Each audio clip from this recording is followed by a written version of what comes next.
সেদিন নাচ গান অনুষ্ঠিত হয়। বাড়ির সবাই সেখানেই চলে যায়। বাড়িতে ছিলাম শুধু আমি, বৃদ্ধ নানা আর হানিফ। আমি ঘুমেছিলাম, তাই বাকিদের সাথে যেতে পারিনি। বাবা হঠাৎ করে অসুস্থ হয়ে যাওয়াতে তুমি বাবার কাছেই ছিলে। যখন ঘুম ভাঙে, আবিষ্কার করলাম বাড়িতে কেউ নেই।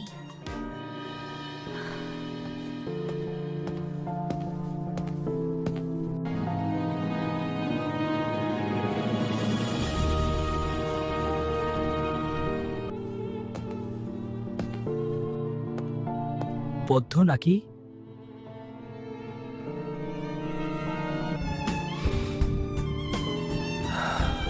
আই তো, আমার ঘরে আই।